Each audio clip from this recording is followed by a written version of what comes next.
After many years, I decided to replay Call of Duty 2 and 100% it once again, completing the entire game on veteran difficulty. So let's discuss whether this retro title is worth playing in 2025. Unlike modern Call of Duty games, Call of Duty 2 doesn't place you in control of a profound hero meant to take charge and do the impossible. Instead, players take control of a random person during World War II. You'll take on 10 missions across Russian, British, and American-led campaigns, each with a unique soldier. You are a named soldier, but you're just another cog in a machine meant to fight against the Axis powers by any means. Even the final mission is just a series of tasks with no final boss or last stand moment. This isn't meant to be a powerful journey with compelling characters, but a series of conflicts where hundreds of soldiers will live and die for a yard of land.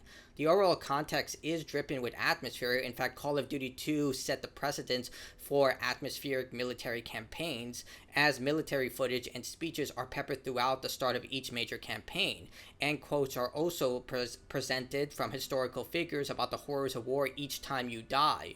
You're not special, and like the many NPCs you'll see die throughout the story, you're just another soldier meant to make the ultimate sacrifice for your country and stop the Axis powers from taking over. And that's really what sets Call of Duty aside from every other Call of Duty games. It's so human. All the characters, even the nameless NPCs, they actually have names. You get their names highlighted throughout the game as you point your cursor around them. They'll shout different things that a normal person will say during the horrors of war, whether it's fear or galvanized by patriotism or just trying to see the next day. It's absolutely human the way they captured the horrors of what's happening and how people would respond in these terrible situations. For a game that came out almost 2 decades ago, it seems that the developers here had more heart put into these one campaign missions than entire Call of Duty games put together. Call of Duty 2 was released in 2005, so expect a lot of dated systems. First off, there's no sprint, and the only way to increase your speed is to use your handgun, which takes up one of your 2 weapon carrying slots. You can carry 4 smoke grenades and 4 frag grenades, which you start off in each mission, and frags can be easily found on fallen enemies. However, smoke grenades are extremely valuable as they block enemy sight and stop them from firing their guns. You can usually find some in very exact locations during very specific levels, but conserving these for certain situations is necessary, especially for veteran difficulty. If you do end up in a scripted situation which requires a smoke grenade, NPCs will throw smoke grenades so you won't be soft locked. As for the campaign, there are 10 missions separated into Russian, British, and American. Most of the time, you'll take on the same objectives, such as destroying key points, holding off enemy forces, and taking a point. Some missions have you in control of a tank, which offers some much-needed variety, but you'll spend most of the time on foot. Controls are simple: aim and shoot with an array of guns made available. Most players will stick to the automatic submachine guns and bolt rifles as they are plentiful and ammo is everywhere, especially the German weapons, which a lot of players will default to. Shooting is effective and there is an auto-lock system if you really need it, but most of the time manual aiming is the more accurate option, especially on veteran difficulty. Enemy AI is actually really smart in this game. They'll take cover, they'll try to lure you out with grenades, especially on veteran difficulty. You're going to hear me hearing that a lot, as enemy AI does vary between easy, normal, hardened, and veteran difficulty. And they will alternate between defensive positions. Don't get too close or they'll beat you into the ground. Overall, the enemy AI is impressive for a game this old.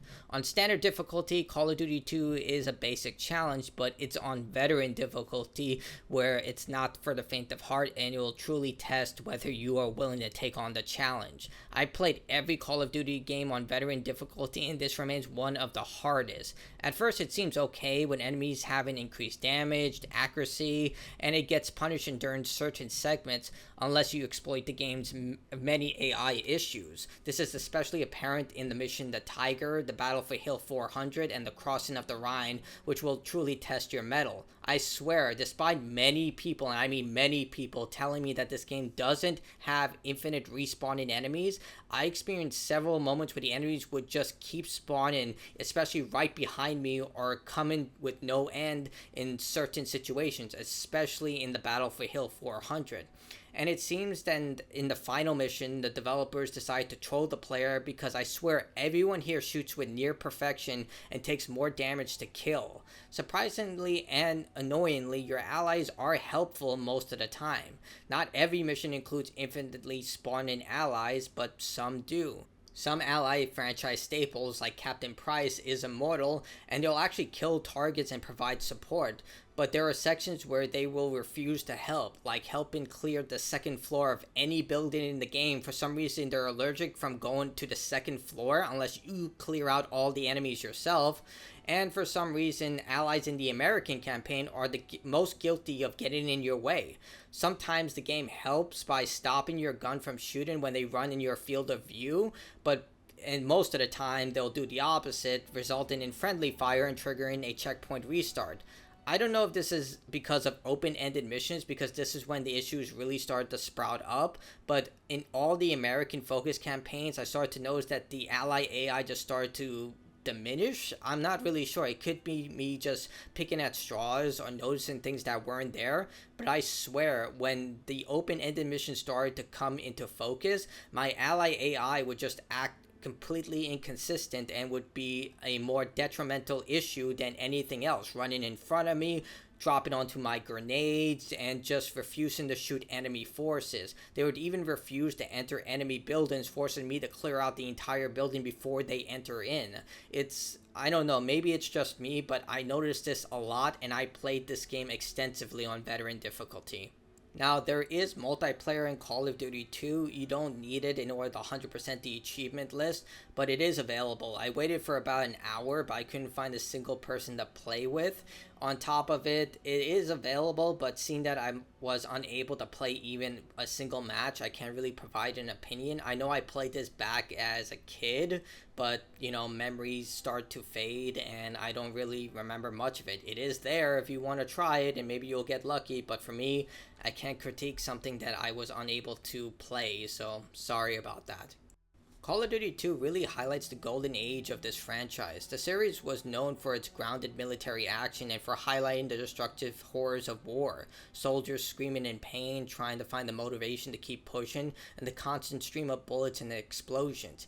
Yes, Call of Duty does attempt to keep that foundation in its campaigns, but the franchise now is more about cross-promotions with Nicki Minaj and Seth Rogen, along with hero journeys and very you're the chosen one, you're gonna save the world type of situation, rather than more grounded military experience that highlighted the horrors of war. More or less, modern-day Call of Duty games tend to glorify war, whereas more traditional Call of Duty and retro Call of Duty games tend to showcase the horrors that it presents to its people and humanity in general.